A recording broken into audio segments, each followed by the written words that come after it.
Hello, welcome.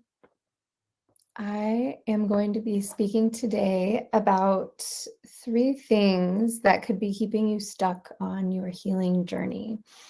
And I have had the privilege over the years to work with so many different people moving through healing journeys related to autoimmunity, chronic illness, hormone imbalances, so many different things. And this has been, work that I used to do as a nurse in the hospital, and then also having my own practice and working with clients through the lens of functional nutrition and lifestyle practices.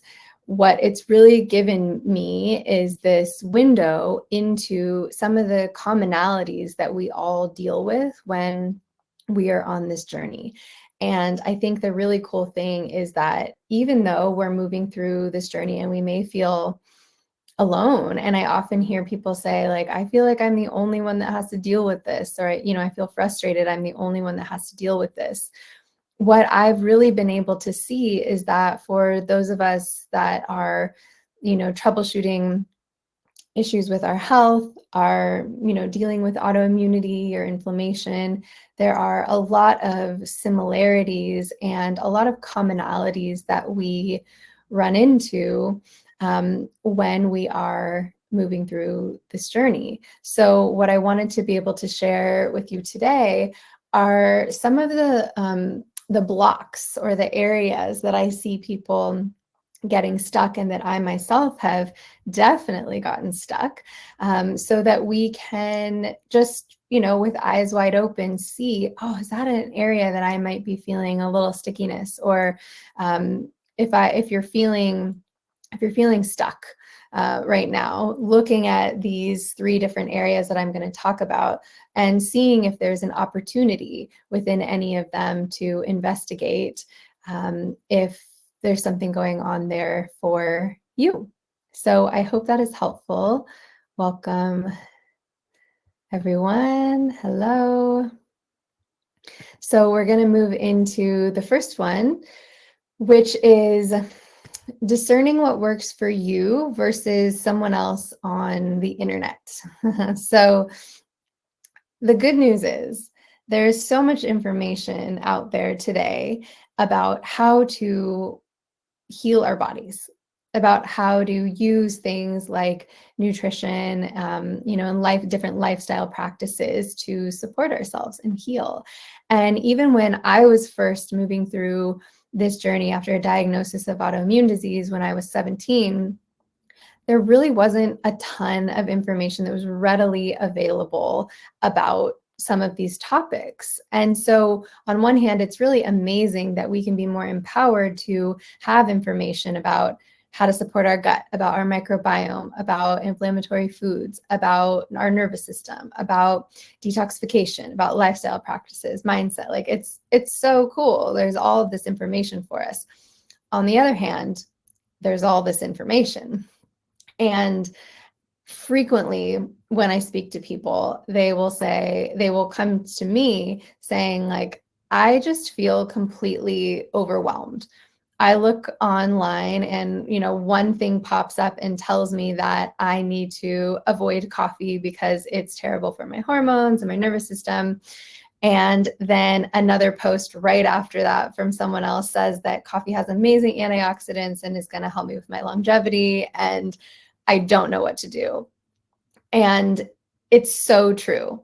I don't know if anyone listening to this or, anyone has ever felt that, but I have absolutely felt that. I feel that sometimes whenever I log on and, go onto either social media or some kind of platform where we're getting information. What can be difficult is sometimes we're not even going on it to get certain types of information, but the information can almost like stick to us or just get in our mind or like our field, even when we don't necessarily want it to. I'll use an example. The other day, something came up on my feed somewhere. I don't even know what, I can't remember where I was looking. And it was talking about, not eating leftovers or something, right? Like, it's better to cook food fresh for every meal of the day because blah, blah, blah. That was someone's opinion, right, about health, which cool. Everyone can have their opinions. I went on to my social media, not necessarily looking for any health opinions, but that one just popped up. I saw it, I read it, and then I moved on with my day. And then I found myself heating up my leftovers for lunch. And in my head, I was like, oh, maybe it would have been better if I didn't. Should I make that fresh? Should I, da, da, da. Oh my gosh, it's an example of this piece of information came into my head and my body from the internet, and I didn't even want it. I wasn't even necessarily asking for it, but I found myself thinking about it. So often when I work with my clients, there are a lot of like rules or guidelines or things that are just filling our heads, our, our body, everything, especially if we are in an active pursuit of supporting our health and we're looking for answers and solutions to support our body. It can be really overwhelming, and there can be a ton of information, even if we are, really discerning people. Like, I consider myself pretty discerning about this, but like that snuck in and was in my head and was something I was thinking about, and oh my goodness, it's a lot. So if you're there and you've ever felt that, just take a deep breath and release it, and just know that you're in good company, and that a lot of us are having that experience now. And I find that a lot of times if we're feeling stuck, or if we're feeling blocked, it can be sometimes because we are taking in information or trying out things that we heard worked for someone else versus discerning what may work for us. I love experimenting. I love trying new things. I think that's really great. But, sometimes if we are thinking, oh, well, that person, what really worked out for them was going really, like doing a really intense detox protocol or something. We don't know anything about that person. We don't know all the things they've done to prepare their body for that. We don't know about maybe their individual condition. We don't know about their constitution, their needs of their body, all of that. And it can be tricky to think, well, it worked so well for that person, and I am looking for these results, and I just want to feel better. I think that's the goal of most of us. I just want to feel better. So I should do that.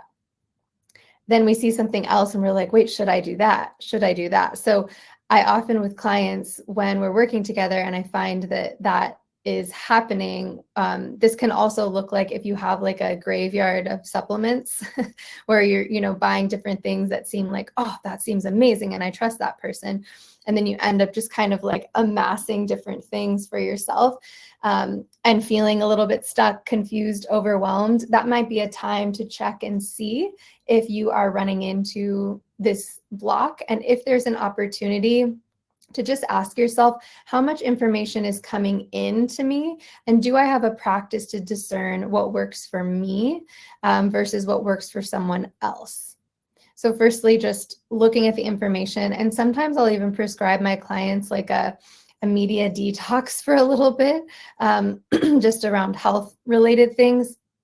If they've, gotten a lot of good information and are at a point where they're feeling just completely overloaded and overwhelmed. I can feel it and sense it when I'm working with someone and that's happening. And sometimes it can be really, really helpful to just take a little break from some of that and come back to your body and really have a practice for figuring out what works for your body. I have another training about 4 steps to tune into the body. That's a really beautiful place to start in order to strengthen that muscle of connecting to the body, figuring out, is this for me? Does this work for me? And I think that's one of the most important practices that we can do to avoid spinning into overwhelm, spinning into confusion. So that's the first one. And the second one, block or area that I sometimes see people getting stuck, and I've been myself, is assessing what you actually have capacity for so as not to overload your nervous system. So when we're on a path and we're really wanting to heal, we we can feel really motivated to want to do everything.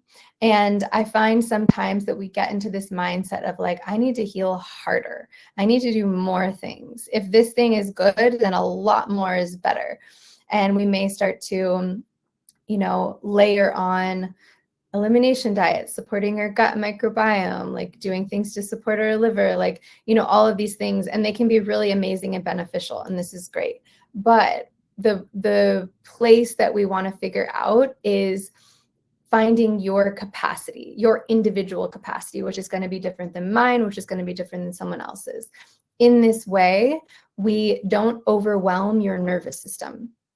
So what can happen sometimes is we have really good intentions. We want to feel better. We want to heal, and we want to do all the things to get us there faster. That makes so much sense. That's human. That's normal. I've been there 100% too. We can sometimes get into that place of healing harder or trying so many things that we're almost just like checking them off a checklist to do them. And we think if we complete all those things, then we will feel better. Especially for many of us that have maybe found success being really organized and driven in other areas of our life, like work or even caring for others. When it comes to health, we sometimes want to apply the same mindset or the same energy to health, and we feel really frustrated if we get to the place where we're doing several things, but it's not working. Why it's not working often in that place is because we're overriding our own capacity for what we actually have the ability to hold and what actually has the ability to take root. We are also overriding our nervous system. When we overload ourselves and give ourselves more to carry than we actually can, it can actually stress us out more, overwhelm us more, overload us more in the pursuit of healing. And that can block us, or that can be an area that we get stuck. In fact, this is one of the areas that most of my clients feel stuck. Sometimes it can be a little bit sneaky. So just checking in and saying, do I have capacity for that? So let's say someone tells you that bringing in like reishi mushrooms, are really, really good for the body and the immune system. Okay, so objectively, that's true. Reishi mushrooms are amazing. Love them. Like, that's so great. But the second piece is asking the question, do I have capacity for that right now? Because if we say, well, those are good, okay, let me bring it in. Then with the next thing, okay, my friend told me that I need to take this turmeric supplement. Okay, let's bring it in. Also, I heard acupuncture is so amazing for joint pain. Okay, let's bring it in. Like, right, you can see how we can start to overload ourselves. So the question you want to ask for this is, do I have capacity for that? Do I have capacity for that? And often we know the answer. This is the question I ask with my clients all the time. I'll say, okay, here's a couple of things we could do. Or if they're wanting to bring something in, I'll say, well, do you have capacity for that? What does that feel like in your body? Pretty quickly, people will say no. Or they'll say, yeah, I think I do. And I want to bring that in. And that is a really important piece of this, to make sure that we're not overloading or overwhelming our nervous system that puts us into a stress response, or just ourselves, that we're being easy on ourselves. I've seen over the years that it is much better to work really intentionally with one or two interventions or things than it is to work really shallowly and hastily with 10 things and interventions. And it's because when we're working with those different tools, even if it's just like one supplement or an herb or a practice, we allow it to actually have the time and space it needs to take root and grow. If we're working with all of these things in a shallow way, we're kind of working with them. They often don't have enough, I guess we don't give them the space to take root and actually grow and start to transform things in our lives.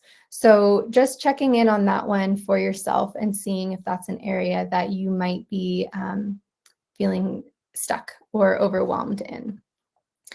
Okay, and the last one, let me know if there's any questions too as we're moving through this. The last one is implementing and tracking results to understand what works for you. So a lot of times I will see,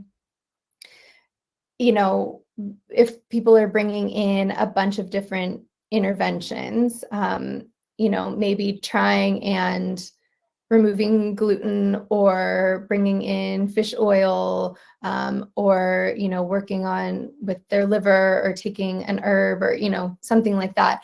And they're trying all these different practices and working on these different things. But if I were to ask you, well, how is that making a difference? Or what is that doing for you? Or what have you noticed? It may feel hard sometimes to answer that question. So if I were to ask you, especially if you're working with a ton of different things, okay, well, how is that fish oil? What do you notice when you take that? How do you feel? Or you're bringing in that, daily smoothie to get more vegetables into your diet. How does that feel? What are you noticing? What are the things that have shifted for you there? Or when you cut out that food that you're experimenting with, what do you notice? What's it doing for you? How did things shift? So sometimes when we don't have the ability to kind of like track and assess, then it can be just really we can get frustrated. And I've definitely been there myself too, of feeling like, I don't even know if this is working, or I don't even know why I'm taking this N-acetylcysteine. Like, I don't know why I'm taking it. Someone recommended it to me. I trust them, but I actually have no idea what it does, or what is this digestive enzyme even supposed to do? How will I know if it works? So one part is just getting really clear on the things that you're doing. Do you know what they are for or what they're doing? And if you don't, it can be helpful to just reach out to your practitioner, do a little bit of research and just see, okay, what is this for? And then seeing, what do I notice when I bring this in? Different interventions, you're going to notice different things. For example, if you're bringing in a digestive enzyme, you then want to be tracking, okay, is my digestion different? Do I have a bowel movement daily and I didn't before? Do I notice less undigested food in my stool? Do I have less reflux? Like, what do I notice? This is where food and symptom journaling can be super helpful, or even just like jotting down little things on the notes in your phone too. It doesn't have to be formal, but just having a way to like bring something in, recommend something, and then track it to see, is this making a difference or not? Because sometimes the answer could be no, and that can be great. We can maybe leave that aside for now and create more space for other things to come in. But once we also have the connection and understanding that something is helping us, we have a stronger connection with it, and we're more likely to keep going with it. So like for me, I've been bringing in the practice of breath work. I do breath work every morning now.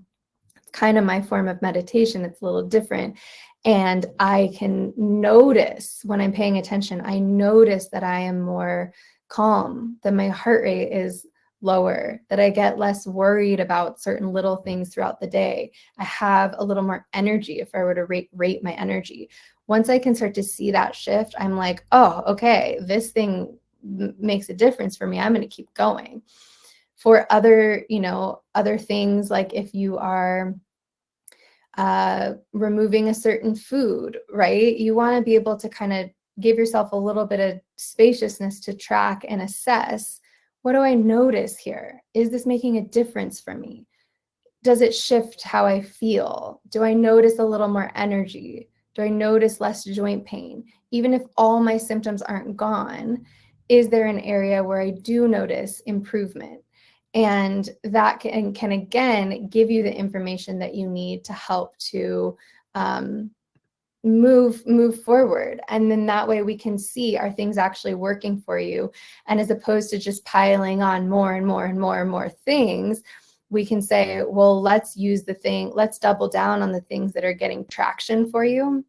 And also sometimes when certain things are getting traction, that's clinical information in and of itself. Like, for example, recently I had a client increase her protein to support blood sugar balance. But when she increased her protein, she noticed that her heartburn and like reflux increased. That was really good piece of information, because then we could see her body was having a little bit of a harder time breaking down protein. And so we wanted to look at the stomach acid and enzymes and really work with digestive fire. So we wanted to like ease off a little bit of the protein while we work on supporting her body's ability to digest it. So that was an example of sometimes when we try something, then we pay attention, we get that piece of information back, and it gives us a clue as to the next step on the path.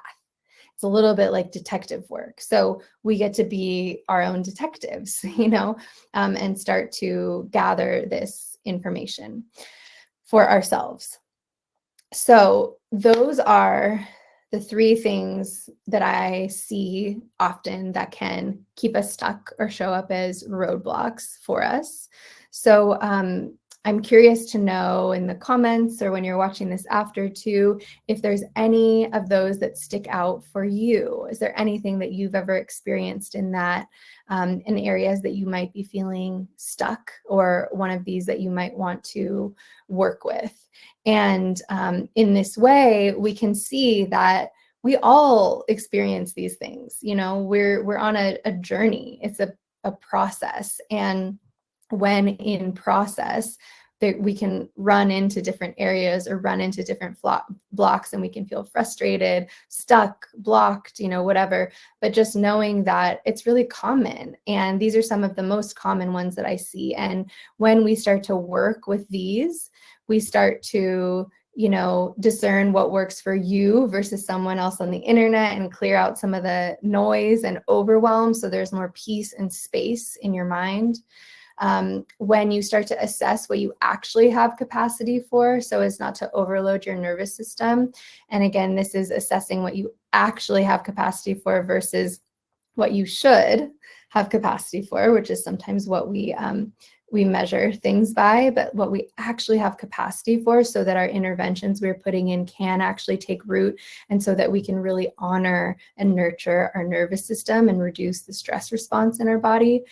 And then third, being able to implement and track our results to really understand what works for you. In this way, we're able to feel empowered. We're able to know ourselves better and have more personalized information as we continue along down this path. So I hope that is helpful, and please send me a message if you have any questions. You can always email me at info@christinatidwell.com, and I'm super happy to help. And good luck on this journey.